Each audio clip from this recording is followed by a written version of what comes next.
Welcome to our channel. Today Bible verse in Tamil.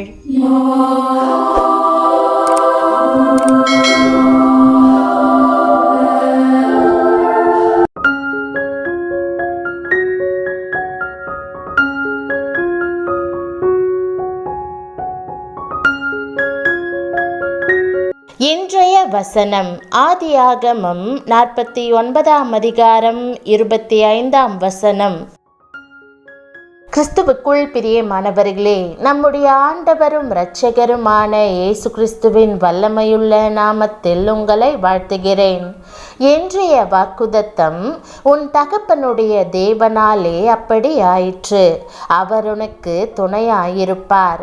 சர்வ வல்லவராலே அப்படி ஆயிற்று, அவர் உயர வானத்திலிருந்து உண்டாகும் ஆசீர்வாதங்களினாலும் கீழே ஆழத்தில் உண்டாகும் ஆசீர்வாதங்களினாலும் ஸ்தனங்களுக்கும் கர்ப்பங்களுக்கும் உரிய ஆசீர்வாதங்களினாலும் உன்னை ஆசீர்வதிப்பார் என்று கூறுகிறது. மேலே வானத்தில் உண்டாகும் ஆசீர்வாதங்களையும் கீழே ஆழத்தில் உண்டாகும் ஆசீர்வாதங்களையும் தேவன் உங்கள் மேல் பொழிய பண்ணுவார். தேவ பக்தியுள்ள, தேவனை பிரியப்படுத்தும் விசுவாசம் கொண்டிருந்த யோசேப்புக்கு இந்த தெய்வீக உத்தரவாதம் கொடுக்கப்பட்டது. உண்மையுள்ள மனுஷன் பரிபூரண ஆசீர்வாதங்களை பெறுவான் என்று வேதம் இதை உறுதிப்படுத்துகிறது. மேலும் சந்ததி முழுவதுமே அப்படி ஆசீர்வதிக்கப்படும் என்றும் வேதம் கூறுகிறது. ஆழத்தின் ஆசீர்வாதங்கள் அனைத்தையும் பெற்று அனுபவித்தவர் யோசேப்பு. யாக்கோபுக்கு 12 குமாரர் இருந்தாலும் அவர்கள் எல்லாரை பார்க்கிலும் யோசேப்புக்கு யாக்கோபு அதிகமான ஆசீர்வாதத்தை கொடுத்து ஆசீர்வதித்தார். யோசேப்பை ஆசிர்வதிக்கும் போது யாக்கோபின் உள்ளம் முருகி கண்களிலே கண்ணீர் தாரை தாரையாய் வடிந்திருக்கும். காரணம் என்ன? யோசேப்பை முழு பகையாய் பகைத்த அவருடைய 10 சகோதரர்களும் அவரை துன்புறுத்தி குழியில் போட்டார்கள்.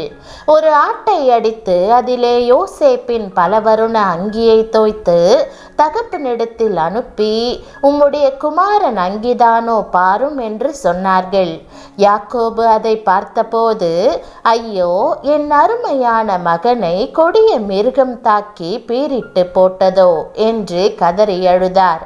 எத்தனையோ ஆண்டுகள் ஆறுதல் பெற முடியாமல் மகனை நினைத்து நினைத்து கலங்கி போயிருந்திருப்பார். மீண்டும் யோசேப்பை சந்திக்க முடியும் என்று யாக்கோபு எண்ணவில்லை. ஆனால் ஒரு நாள் யோசேப்பு உயிரோடு இருக்கிறான், எகிப்து தேசம் முழுமைக்கும் அதிகாரியாய் இருக்கிறான் என்று கேள்விப்பட்ட போது, என் மகன் உயிரோடு இருக்கிறானா, அவனை சீக்கிரமாய் சென்று பார்ப்பேன் என்று அவருடைய உள்ளம் மகிழ்ந்தது. மரித்த மகனை உயிரோடு பெறுவது போல யோசேப்பை கண்குளிர கண்டார். இப்பொழுது வயது முதிர்ந்த நிலைமையில் மரணத்திற்கு முன்னால் யோசேப்பை ஆசிர்வதிக்கலானார். யோசேப்பு கனிதரும் செடி, அவன் நீரூற்றண்டையில் உள்ள கனிதரும் செடி. அதன் கொடிகள் சுவரின் மேல் படரும்.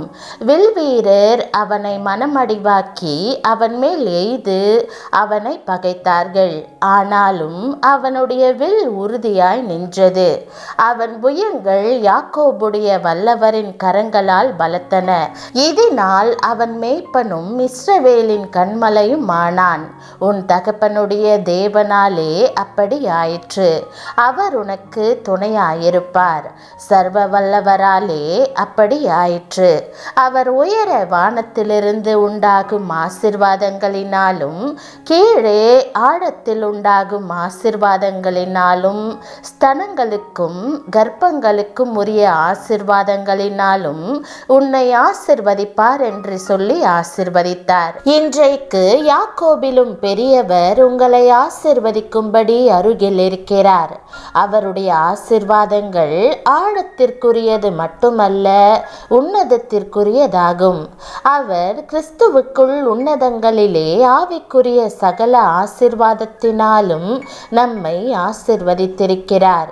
ஆகவே மோசே ஜெபிக்கும் போது, தேவரீர் எங்களை சிறுமைப்படுத்தின நாட்களுக்கும் நாங்கள் துன்பத்தை கண்ட வருஷங்களுக்கும் சரியா எங்களை மகிழ்ச்சியாக்கும் என்று ஜெபித்தார். ஆபிரகாம் ஆசிர்வதிக்கப்பட்டதை குறித்து நாம் வேதத்தில் வாசிக்கிறோம்.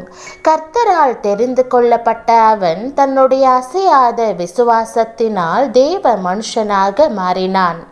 ஆபிரகாம் முதல் இயேசு கிறிஸ்து வரையிலான ஆசிர்வாதங்களை வேதம் அழகாக விவரித்து விசுவாசத்தில் நடக்கிறவர்களுக்கான தலைமுறை தயவு பற்றி கூறுகிறது. விசுவாச மார்க்கத்தார் ஆசிர்வதிக்கப்படுவார்கள் என்றும் வேதம் கூறுகிறது.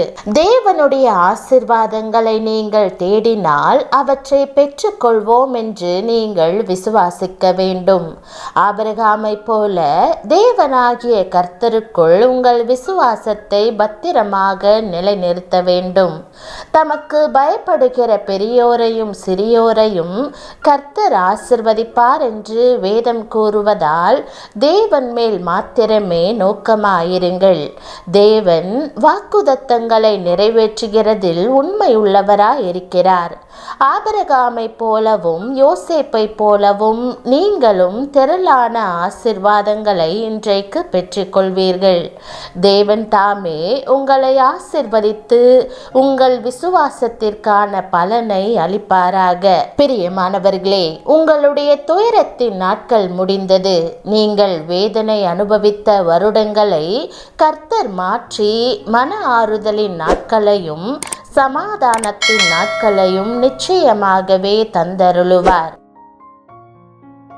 ஜெபம். அன்பின் ஆண்டவரே, உம்முடைய வழிகாட்டுதலும் ஆசிர்வாதங்களும் எனக்கு தேவையாயிருக்கிறது.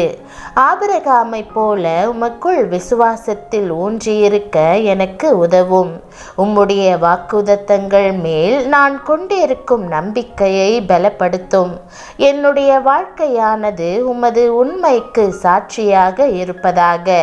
என்னுடைய இருதயத்தையும் என்னுடைய குடும்பத்தினர் வாழ்க்கையையும் மறுரூபப்படுத்துவீராக. உம்முடன் நெருங்கிய ஐக்கியமாயிருக்கும் பாக்கியமான வாழ்வை எனக்கு தருவீராக. ஆபிரகாமையும் பின்பு அவன் தலைமுறைகளையும் நீர் ஆசிர்வதித்தது போலவே உம்முடைய திரளான ஆசிர்வாதங்களை பெற்றுக்கொள்ள இன்றைக்கு என் உள்ளத்தை திறக்கிறேன். தகப்பனே, என்னுடைய ஜெபத்தை கேட்டு உம்முடைய ஆசிர்வாதங்களை என் மீது பொழிந்தருளுவதற்காக உம்மை ஸ்தோத்தரிக்கிறேன். யாக்கோபிலும் பெரியவரே, நீர் எங்களையும் ஆசிர்வதியும். இந்த உலகத்திற்குரிய ஆசிர்வாதங்கள் மட்டுமல்லாமல் ஆவிக்குரிய சகல ஆசிர்வாதத்தினாலும் எங்களை ஆசிர்வதிக்க வேண்டும் என்று ஜெபிக்கிறேன். எல்லா மகிமையையும் உமக்கே செலுத்தி இயேசுவின் நாமத்தில் ஜெபிக்கிறேன் நல்ல பிதாவே, ஆமேன். தேவனுடைய நாமம் மகிமைப்படுவதாக. ஆமேன்.